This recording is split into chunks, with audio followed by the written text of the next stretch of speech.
What's up, y'all? What's up? So, I was sitting here getting ready for the day, and I was just thinking of a whole bunch of things and just thinking about current events and thinking about how we're about to come up on a new change as a whole world, as a whole nation, as a whole country, especially the United States. We're getting ready to go through um, a change of leadership. Um, and it got me thinking about a lot of things. Um, One, we're back inside of a race war, which has definitely never ended since this country was, quote, found, quote. Um,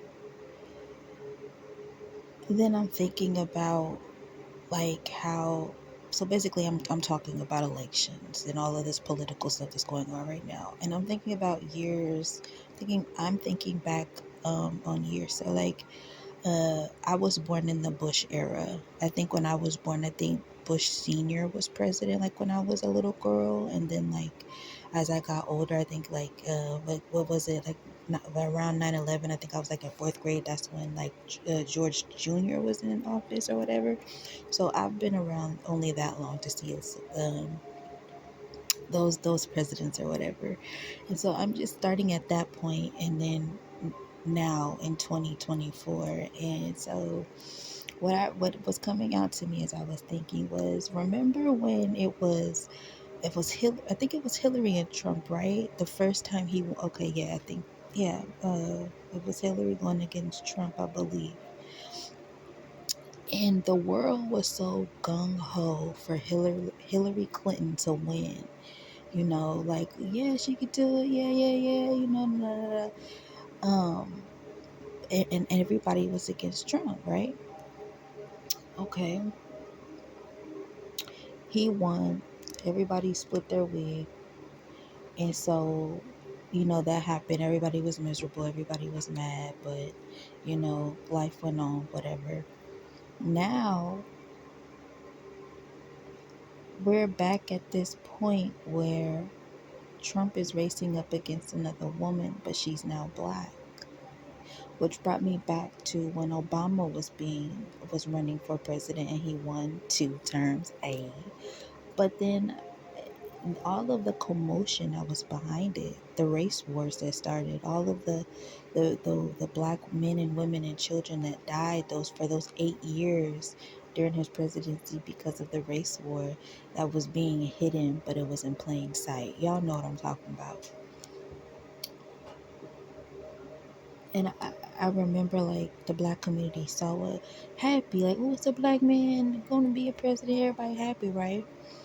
But then I'm thinking about now as Kamala Harris is running for president, and then we have Trump running for president, and I'm thinking about how these white folks have really gotten into the minds of black folks, especially the ignorant ones, especially the sleep ones, especially the ones that run after a white man or a white woman for everything that they need as if we're still on the plantation.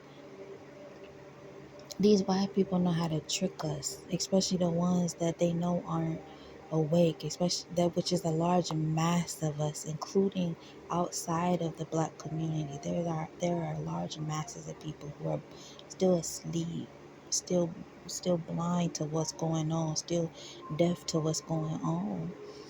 And I hear people coming for Kamala, oh, she not black, oh, she did this, she did that, as if the opponent she's running against isn't a pedophile, rapist, or whatever else they're calling him. Like, what is you talking about? And I see it's the black community most of it's a lot of different ethnicities, but I would have thought that the black community, seeing how they're always looking for a savior or looking for one of other people to lead us. You have a person. But yeah, you're talking bad about her. You're spitting bad words about her. You're trying to bring up her past. Child, if we was to sit here and bring up everybody past, come on now, because everybody in this world has done some ish, whether they in power or they not in power.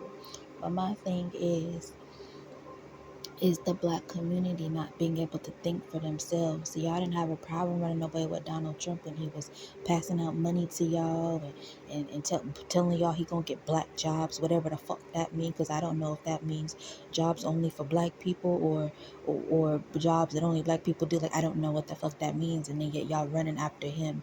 Like, you understand what I'm saying? Like, the ignorance and the sleepiness and the sheepfulness. Like, so back to Kamala, y'all got this black woman, or what y'all say she not black, but here's another tidbit. So her background supposedly is Jamaican and Indian, is what they're saying. I read something that said Jamaican and Asian. Well, if y'all didn't know, Indians are Asians. If you didn't know, because India technically is connected to Asia, but what else you didn't know is that India is connected to Africa. So what the fuck does that mean? And I know it's like, well, what about Jamaica? Okay, if you go down a little bit further, you'll see that where Jamaica sits around, and just look at a map and you'll see. But that's besides the point. Getting people to understand where true ethnicities come from, where true races come from. You know, so that's my thing about how the most power the most powerful ethnicity group, which is black people. And I, as a black person, I feel bad saying that because I don't want to diminish any other culture, any ethnicity groups, but we all know that in this country, that's, come on now, we know. um and I just look, and I'm just like, what did Kamala do so bad to y'all where y'all running up Donald Trump nasty booty hole? And he literally he was convicted of, what was it, 30 something, 40 something felony, and y'all running after a criminal that y'all know ain't got, child, I don't know.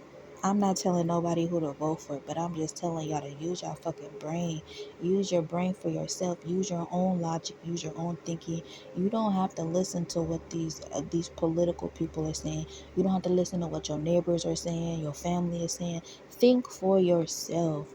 Again, I'm not pushing nobody's agenda to vote for one over the other, but I am trying to get y'all to say, pay attention and listen. And then it's the black community throwing out, she not black. She married a white man. As many black women have married a white man, and y'all sit up on the internet and say, go girl, go where your love. Yeah, get the love where you, child, y'all need to stop, because y'all hypocritical, y'all condescending, y'all, what's the other word? You just foul. You just nasty. You don't listen to what y'all say. Really, I noticed that about the world, about the country, about social media. Y'all just run off and say stuff, but y'all don't really listen to what y'all saying, because why? You're too involved to be in the movement and doing what everybody else is doing instead of thinking for yourself.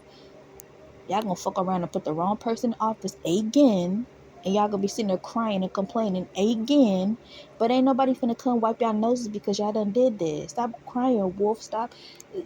Use your fucking brain. I don't know. This is why history is important. That's all I'm gonna say. Do your history work. Even if you know that, okay, yeah, she may have did some shit, but what is that against what that boy had, what that man, what he has done? Like, child, got the nerve to, y'all be so ready to bring up somebody past, but what have y'all done in y'all past that y'all don't want nobody to pick up on? See, that's what I be talking about. People always trying to bring somebody else down and try to remind them of their past and what they did, but then you don't want nobody to dig up your shit. You don't want nobody to talk about you, what you did or what you've done or what you about to do. Like, stop that. Stop doing that.